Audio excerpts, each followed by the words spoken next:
And then I went to CES and I saw the first Oculus Rift prototype in January 2013. And Palmer Luckey was standing there and just putting that on my face, and it was just holding, it was just duct tape, like the first prototype. Today on Spatial Realities, my recap of the nextReality.Festival, and you'll hear my panel discussion with Antony Vitillo and Jan-Keno Janssen about XR journalism in the crossfire of hype and reality.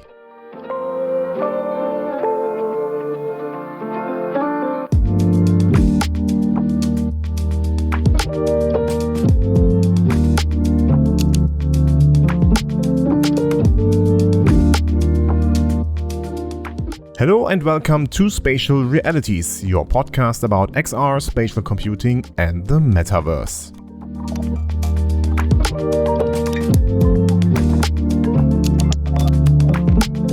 My name is Thomas Riedel, a tech journalist from Cologne, Germany, and I'm happy to be able to present to you our panel, which we hosted at the second edition of the nextReality.Festival. More about the panel in a second. But first, I need to explain what the festival actually is. The nextReality.Festival takes place once per year in Hamburg. The two-day festival frames what is a highlight in the German XR industry, the nextReality.Contest, the oldest XR award we have in Germany, organized by the superb team of nextReality Hamburg. So I was not only invited to join the gala of the contest, but also the two-day conference. Just for transparency, my train tickets were paid by nextReality, but my opinion and my reporting still remain my own and independent. So, before I move on with this episode, I want to address you to help me stay independent. As a freelance journalist, there's the struggle that you're not only taking care of the reporting, you're also your own sales manager. Which is actually a problem, because you have to take time that you would usually use for reporting and do something else with it. So, how can you help with that? You can help by directly donating to me via Ko-fi, so that I can take more time for reporting. Donating via Ko-fi is also a direct method of you showing that you enjoy independent reporting. That keeps me doing what I love and hopefully helps you make better XR business decisions.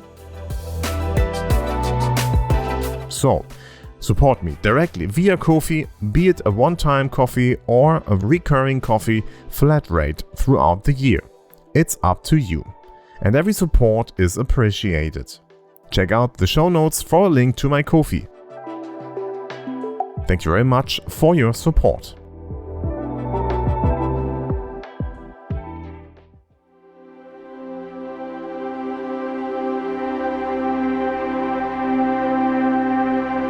How was the gala of the nextReality.Contest?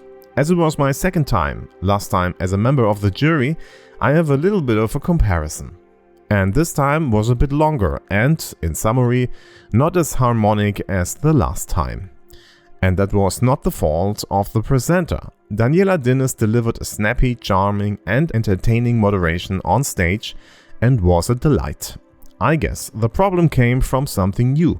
The new Industry Activation Award was given out more often than the actual contest. More than 10 times we heard a laudatio, had the teams get the prize and be photographed. We will discuss more about the Industry Activation Award in the next episode, as I've made a short interview with its creator, which will be in German. So check out episode 115 for an in-detail discussion about that one. What else can I say about the gala? It was great that we were in the biggest cinema theater at Astor Film Lounge in the Speicherstadt. It was almost too big. But the good thing is that more people could participate. The winners were of great quality this year, and I cannot say anything bad about them nor the 8 categories, as I find them all convincing. The party afterwards was nice and appropriate. The nextReality Hamburg team shows us in an unprecedented way for 9 years now in a row how great XR can be. not only as pure entertainment or B2B sales tool, but as an important part of our digital culture. I cannot wait for the 10th edition next year. And then, maybe even mainstream media might appear to report about the red carpet of XR. Let me quickly tell you how great the conference was. The conference was cozy and friendly. Not endless halls, but the comforting space of a historic building within Hamburg's Speicherstadt. It was small, but all the people you need to see were there. It had diverse topics and actually too many excellent ones, so that you kept missing good talks all the time. That also counts for participants. I couldn't decide if I should talk to people or attend a session. And in the end, I was busy for 2 days and still didn't see all the sessions I wanted to see and couldn't talk to all the people I wanted to talk to. And that is, at least in my opinion, what a great conference is about. So, I had a great time talking to the guys from Canon, learning about their devices and what kind of customers buy their cams and lenses. I was inspired by Khaled Reguik from Reply, who showed how great AI and XR are coming together in the, excuse my French, Roboverse. I checked in on what Lisa Schulz, CPO at TimeRight, was telling us about TimeRight. Daniel Wagner, the head of Snap software development, talked in about stuff which was not new to me, but probably too many in the audience, as Snap is still an underdog in XR. And Rob Pereira, commercial director at Pico, explaining why Pico devices are great for B2B use cases. It was also great to hear from Gerhard Schröder what makes Apple's spatial computing and OpenUSD approach so convincing.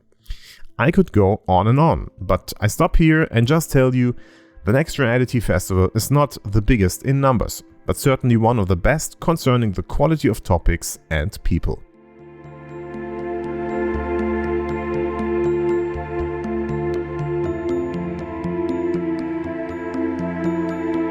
Alright, so let's move on to our panel discussion we had at the festival.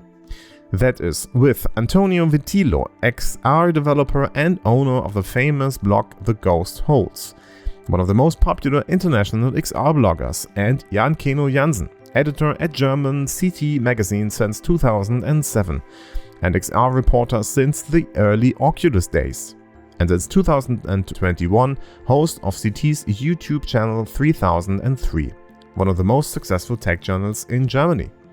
We discussed how reporting about XR has changed over the last 10 years.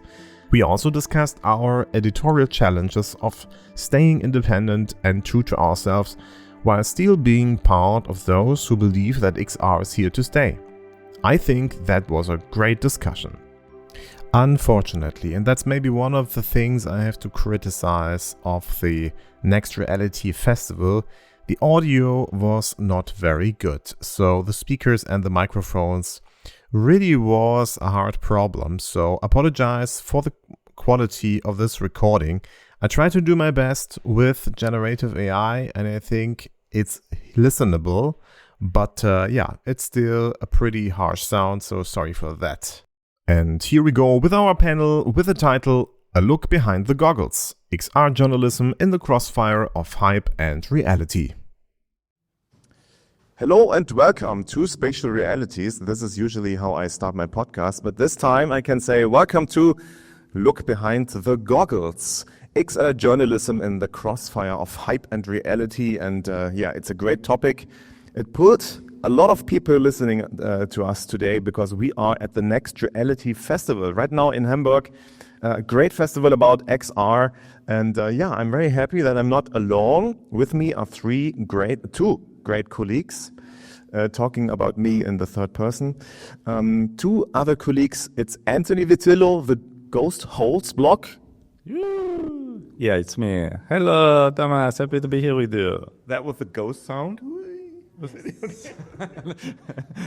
That was the ghost sound. And Jan-Keno Janssen, editor at CT. Awesome. This is exactly how I imagine this talk will go.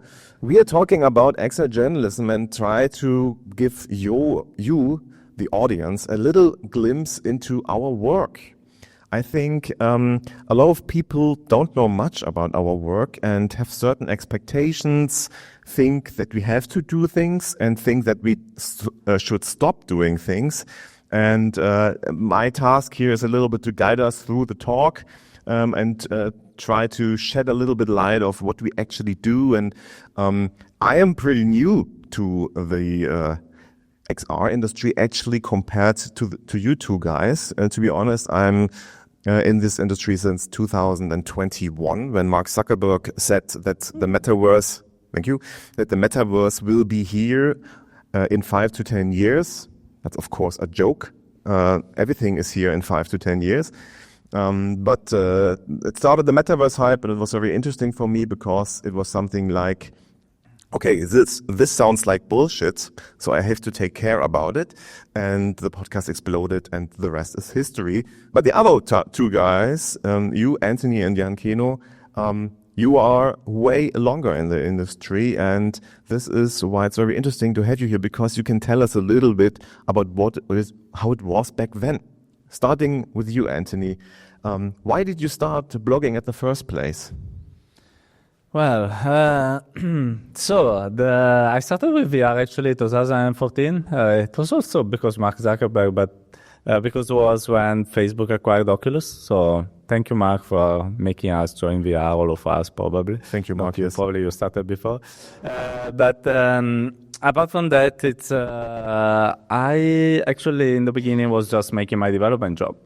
And at a certain point, so how I started being a communicator, first of all, my partner in crime was Gianni Rosagallina, said, oh, you should start communicating about what to do, maybe on Twitter. And I was like, nah, I'm too lazy to do that. And he said, no, you should do that. And I didn't want to create a Twitter account. This is just me to recover a previous one I had. I created, when I wanted to become an indie game developer, an account called Scarred Ghost. Mm-hmm. And I said, nah, that Scarred Ghost account, why should I recover it? It has even a weird name. He said, no, don't do that. And so basically I was so lazy that he was giving me the articles to share.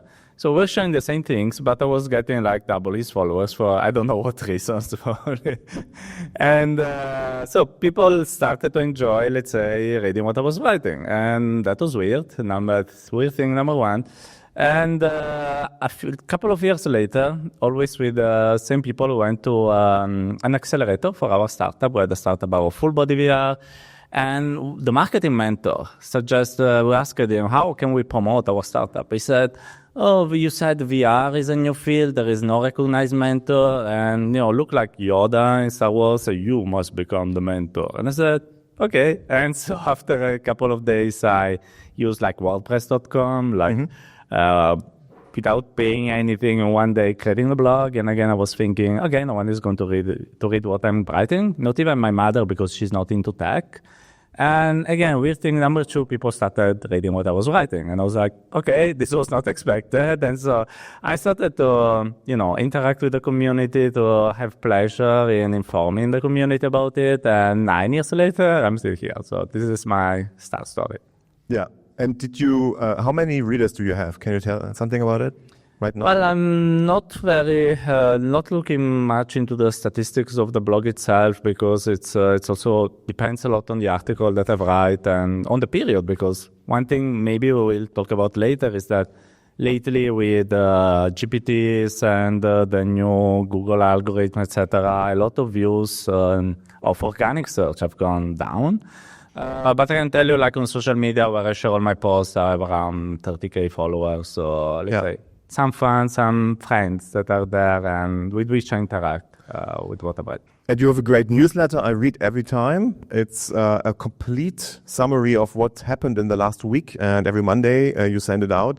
And I can really recommend it to subscribe to it, because it's really great to read over everything happened, and you always have also a very educated opinion about stuff. So, dear listeners, please check out the Ghost Holes blog and subscribe to the newsletter, because it's very good. Thank you for the commercial. Then of course, give you some money for it. Yes, you already gave me a cake. That's enough for real. He gave me really a cake, so that's the payment. That's how it goes. All right, Jan-Keno, how did you come to be a creator, a journalist in the space of XR? Yeah, I worked at CT magazine and Heise Online since 2007. CT magazine. I think it's the last standing tech magazine on paper, and we still sell, I think, around 200,000 magazines every 2 weeks. So it's huge, making a lot of money. Okay, and I think for me it's very puzzling that it still works on paper, but yeah. And I was a tech journalist there from 2007, and I did like display technology, and it was a bit boring, to be honest. And then I went to CES, and I saw the first Oculus Rift prototype in January 2013. And Palmer Luckey was standing there and just putting that on my face, and it was just holding, it was just duct tape, like the first prototype. And I read about it because John Carmack showed the really first prototype at E3, I think, to tech journalists, and I was really hyped to try it out. So I was very happy to find this because they didn't have enough money to have a real booth at CES. They just had a little stall, not in the official part of the CES. Yeah, and then I tried it out, and it totally blew me away. Have you tried do you know the Tuscany demo? The old school one from the memories with that. Yeah, and it absolutely blew me away. I was like, okay, this is gonna get huge. And then I came back to Germany in my editorial office, and I told them, okay, this is the future. And then we really had a cover story. We had a cover story about VR when the developer kit DK1 came to us in the editorial department, and then we had which is the beginning of the XR story of many people I interview. Yes, definitely. Definitely. And the funny thing was that the first developer kit of Oculus Rift, that Oculus thought that the games you can play with it is fast first-person shooters, like, I think, what is it called again? Like some team shooter from Valve. And that was one of the fastest games you can imagine. And like with really, and everyone I knew got sick like 10 seconds after, and because people didn't know. People thought, okay, a shooter, that's a good idea, that looks good, that works good in VR, so let's try it out. And of course, that was not the way, but it was very interesting. Yeah, and then actually, I only wrote about VR and XR for until 2021. So when you started, I stopped because I started a YouTube channel for, and that's covering VR as well, but more general stuff. Yeah, but I did VR for, what was it, from 2013 to 2021 for 8 years. 8 years, yeah. And so a lot of things happened there. A lot of things happened, yes. For example, Google Glass happened. Yeah. I went to Oktoberfest with Google Glass, and because the Bayerische Rundfunk, the German radio station or television station, they had a feature, because Google Glass was all over the media. Yeah. That was, I think it's really interesting because nobody talked about Ray-Ban, the Ray-Ban glasses, but everybody talked about Google Glass. And everybody was like, oh, if I see anyone with a Google Glass, I punch him. I punch him, yeah, because, and there was the term glass holes. And so the Bayerische Rundfunk asked me, okay, let's try out what happens if a guy walks around on Oktoberfest with Google glasses. And of course, nothing happened. Yeah, maybe also because if you see Jan-Keno in real life, Jan-Keno is not small. Yeah. So, but I think at Oktoberfest there are a lot of boozed up people, and they are not afraid of me. But people knew what it is, and they wanted to make a selfie with me. So that was kind of interesting. I guess the beer hand. That could be. Could be. But what is very interesting is the style you were reporting back then. Mm-hmm. How did you do it? What was the guidelines you had back then? How were you talking about it? Yeah, that's a really interesting question. That's what I really liked about VR journalism back then, because you were trying to convey somehow this breathtaking VR stuff to people just reading words. And I think it's kind of, I don't want to see myself as an artist, but it was kind of, for me, it was a very fun, creative writing thing to do, to really describe what you were feeling when you were experiencing these VR things, that you were really afraid to fall down a hole or something. And yeah, it was very much about emotions and not so much about specifications like you normally have in journalism. And from the perspective of what should people think about it? Should people invest time in it? How should they, when they see something like that, what should they do? I've tried to make you answer in what kind of philosophy or journalistic way you were doing it. When I'm a sports journalist, for example, I can tell anybody, please do sports. Sport is great. Sport is healthy, because everybody knows sport is healthy. But how was it there in XR?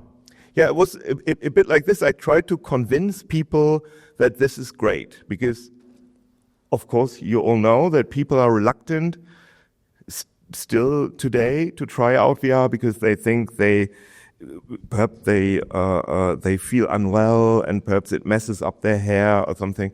So I really tried to convince people to try it even once and don't just try the cardboard thing that was on vogue for a time, because that was not real VR. And it was a little bit of activism, perhaps, because I really liked the technology and I really thought that it would change the world somehow. Yeah, actually, was it also activism when you wrote about XR and your product? I guess it was marketing, right? Because you wanted to make people buy your product. Yeah, in the very beginning, yes, but I tended, let's say, the marketing purpose quite soon, in a few weeks, because I was like, okay, I'm having too much fun talking about VR. But actually, I have a different experience from him because he was speaking like a more generalist audience. My audience was mostly nerds, so people are like me that already had a headset probably, so I didn't have to convince them to do anything. Probably they were there trying to convince me to try new devices and report about them. So instead, on my side, they wanted me to be technical. So they started enjoying not only my personal take on stuff, but also the fact that I was going into details about the resolution and all the technical stuff about the headsets or development in Unity or whatever. So different experience, which also I see the difference with now when instead there is more generalist audience with also in the VR field. You know, now the Quest is full of young people, and I've seen over the years, like even the subreddits of the virtual reality going from just super nerdy articles to more generalist. Oh, try this game, is awesome. Which is okay. I mean, it's how technologies enter into mainstream. They start with enthusiasts and then they go into the more general audience. But I saw, for instance, this shift, but my audience has always been more on the, technical side. So not much activism, even if I did the activism more in real life, like making all my family, all my friends, and whoever wanted to try the devices and force them to be in VR just for me. So I think our readers and viewers were very technical as well, but it was kind of like a engineer crowd or something, and they are kind of conservative when it comes to new technology, and that what was I meant with activism, that I tried to convince these conservative nerds that it's a good idea to try out VR, and of course we were very technical as well, but also we had to convince the people. I think there are some very techie people who never tried VR yet, still. Yeah, of course. Did you change how you talked about XR in those 8 years? Did it develop in some way? I think my enthusiasm waned a little bit. So it's, of course, I'm not as enthusiastic anymore. I think the most enthusiast I was when I saw the Vive for the first time, and you had for the first time you had real hands in VR, and that was breathtaking. But I think the last very interesting thing I saw was the Apple Vision Pro. And after that, nothing really excited me very much, to be honest, yes. Yeah. Not even the Galaxy XR headset with Android XR. The what which one? Galaxy XR. No, but I haven't tried it yet, but what I read and what I heard is, I don't know. Yeah. Did the reporting you did change over the years, Antony? Oh, well, I would say yes for a few reasons. First of all, I think I matured myself on how to be. I don't define myself a journalist because I'm a blogger. I'm a developer. That's my real job, and I'm a blogger. But I learned a bit more how to do the job in a way. So I tried to improve my style. And also, for instance, in the beginning, I was going to read whatever and publish it. And without even making too much verification, for instance, of the sources, just someone on Reddit wrote, oh, maybe this is the new HoloLens. And I said, okay, this guy on Reddit said this, it must be true. And I remember once, that it happened something like that, really, with the HoloLens. So was someone spotting a picture of a weird HoloLens. It was from Microsoft, so it was not like some fake images. It was not so much good AI back in the days. And I remember resharing the news, say, oh, maybe it can be the new HoloLens. So usually, I have a very niche audience, but actually the news started being reshared because VentureBeat reshared it. To then realize that actually was like a prototype of the HoloLens one. So it was a different HoloLens, but the previous one, not the new one. And I was like, oh my God. So I'm spreading a fake news at the end of the day because the first time I see some news becoming viral is a fake one. So that's very weird.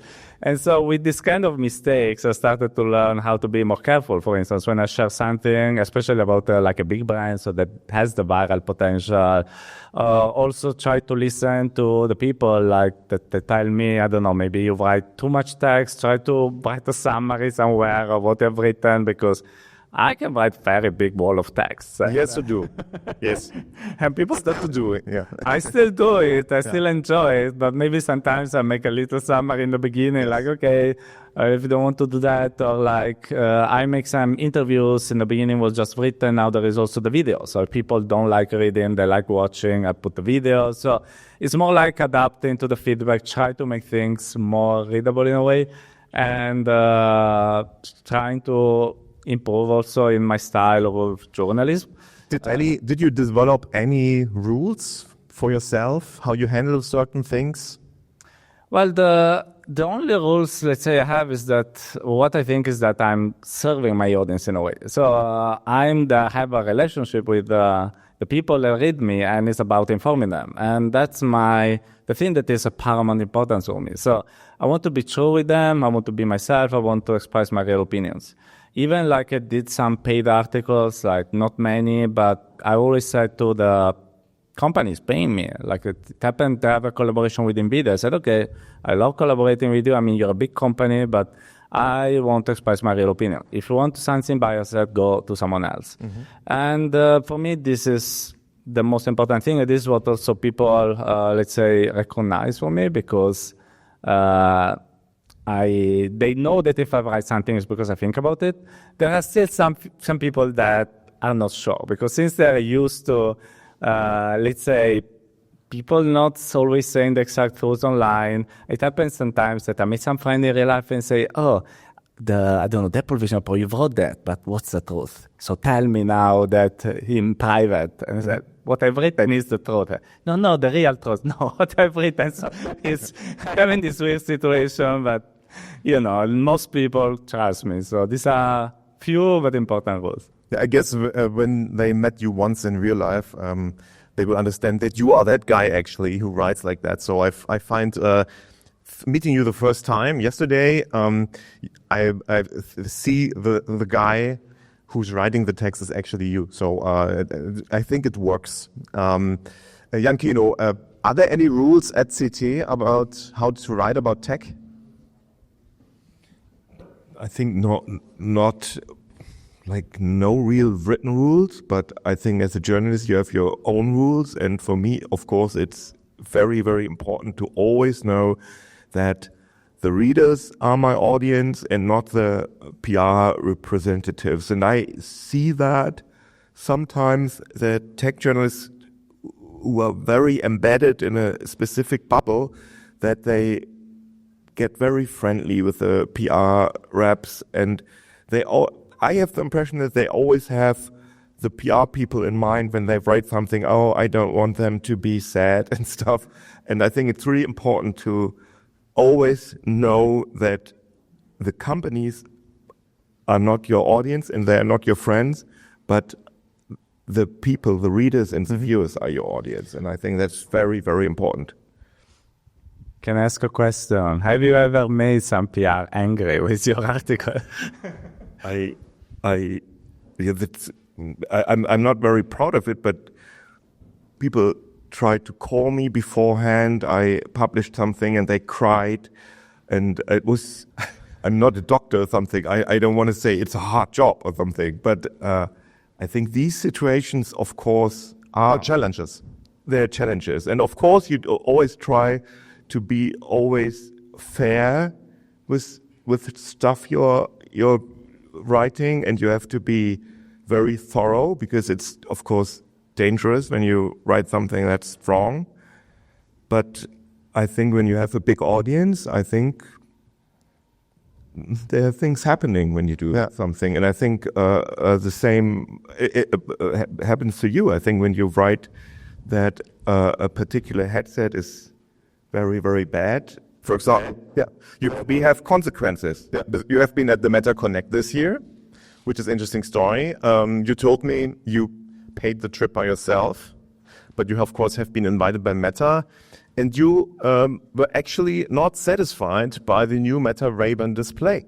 Like, don't you fear that you will never be invited again to an event from Meta? Well, the fun thing is that it was my first invite at Meta Connect, so I'm used not to be at Meta Connect, even if they don't invite me again. And then you have been invited and was even talking bad about the headset in public. So, yeah, the fact is that I tried the Ray-Ban Meta display. I think, they're a step forward. They are not a bad device, but it's first iteration, so it's full of problems, in my opinion. And let's say also, especially the monocular display, it's a bit annoying and blah, blah, blah. So I wrote honestly about it. So nice thing about the fact that it's a first iteration, bad things about that there are problems. And so a couple of people told me in private, okay, Meta is not going to invite you again. I was like, okay, what I should do? I didn't even write like, oh, that's really terrible. So if they can't even stand up your feedback, that's a problem. But I don't think it's going to happen, but let's see. But they didn't even pay the trip, so they did a survey. Yeah. I told bad things about them. I'm joking, of course. Yeah, absolutely. And but just by the way, we have a couple of people here sitting in the meanwhile, listening to us. Welcome. If you have a question to one of us three, please just let us know, and you can ask your questions, and we will be put into the interview. Jan-Keno, you don't get invited to events, but how? That's a bad thing, right? I did a lot of things wrong because you were not being invited to events anymore. I'm thinking about it. Perhaps I'm a bit proud of that as well, that I've never been to certain companies.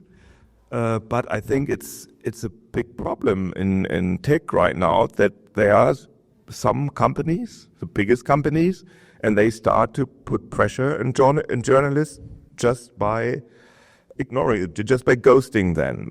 And of course, when it comes to Apple, for example, it's a very bad thing when you're not in the first group to try out their stuff, because then you're losing 50% of the clicks when you're not in the beginning.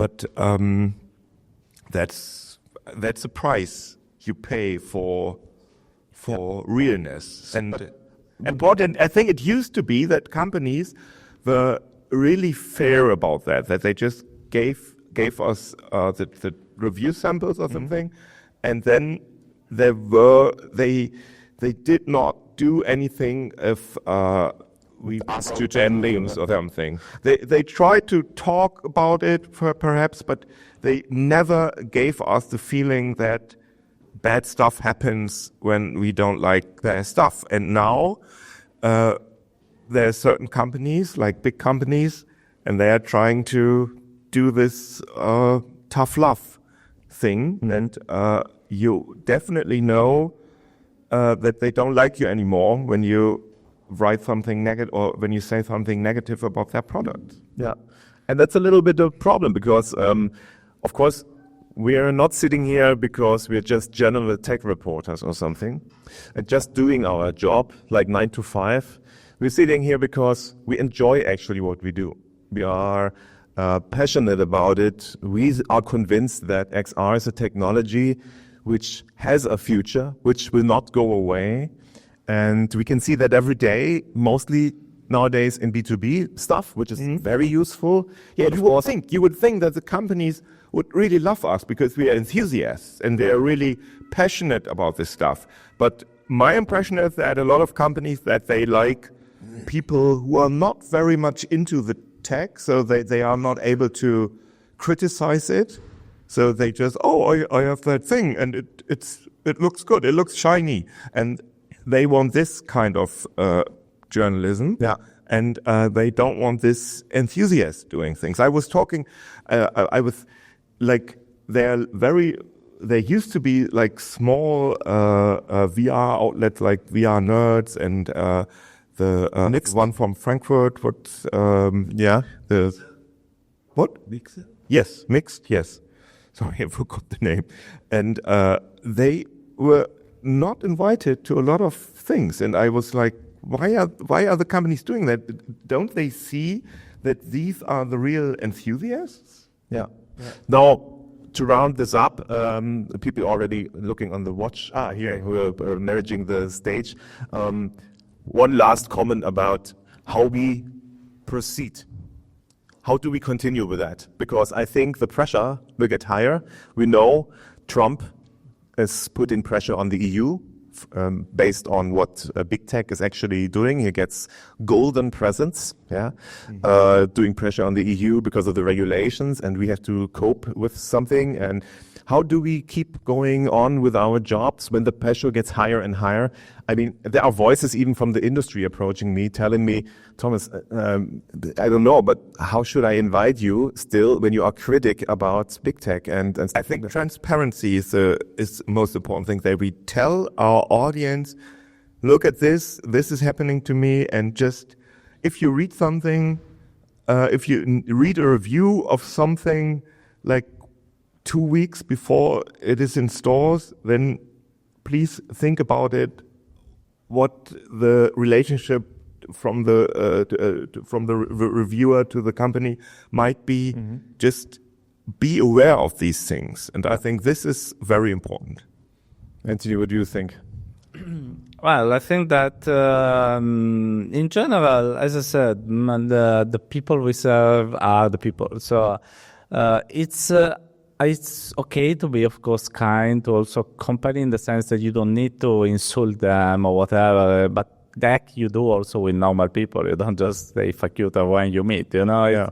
So, but for the real deal is really to inform people. So they like it, they don't like it. I don't care. I have anyway a job, so I'll keep doing my job. If the job doesn't succeed, I will find another one. So the fact, in a way, that is not my main job, actually, I see it as an advantage, because I see sometimes some YouTubers, and they speak to them in private, they say, I hate making clickbaiting. I must do it because otherwise I don't eat, because it don't have enough clicks. I have, in my case, to have the luxury that since it's not my main job, even if I don't have enough views, some companies don't like me, okay, I still survive, so I'll keep serving my audience. Very good. Thank you very much, Antony Vitillo and Jan-Keno Janssen. And now we have time for one question. A question here in the audience. Yes? I was interested to hear the way all three of you maybe interact with developers of people also use the XR games, because you covered the audience, you covered the companies who create products. But I was interested as a developer myself, what's your relationship with the people who make the apps? The product. Yeah. So the question was, how's the relationship between us and the developers of apps, for example?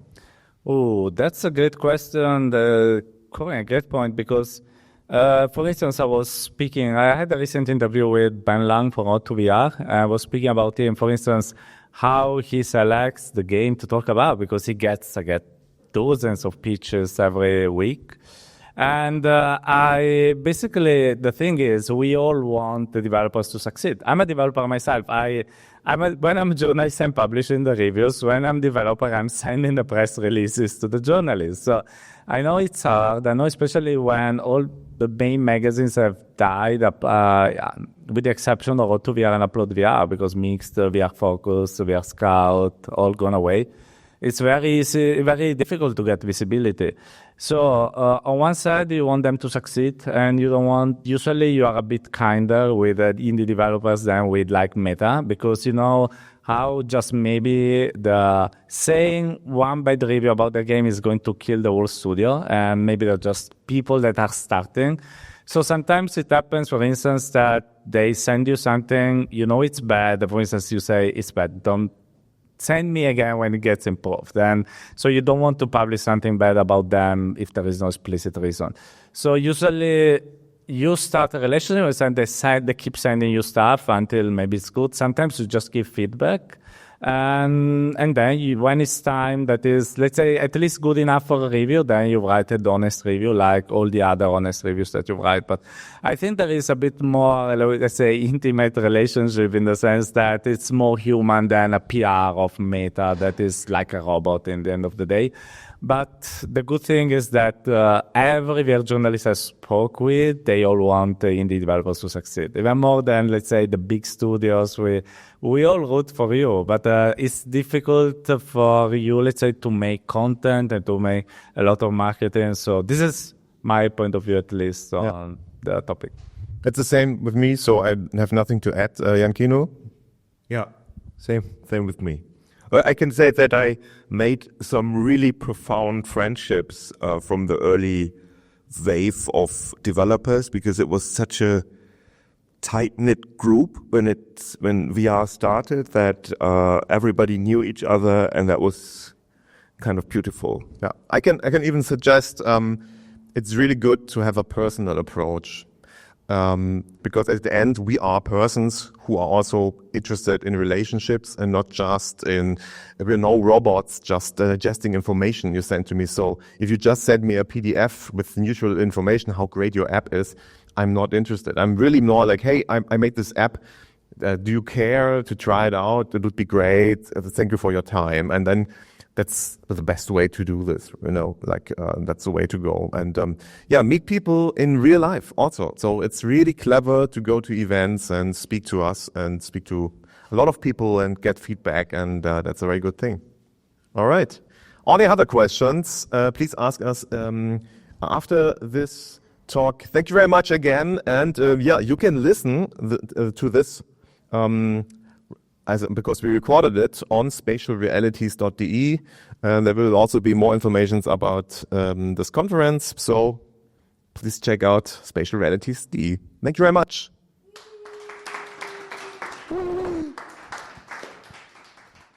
And that's it with today's episode of Spatial Realities. Thank you, Antony and Jan-Keno, for the panel. It was great talking to you. If you enjoyed this episode, please share it with friends and colleagues. Give us a star or heart on your preferred podcast platform. And if you think I should keep doing it, send me a coffee or a coffee flat rate via Ko-fi. Find a link to Ko-fi as well as to the podcast in the show notes and on spatialrealities.de. My name is Thomas Riedel. Thanks for tuning in and see you in the next episode.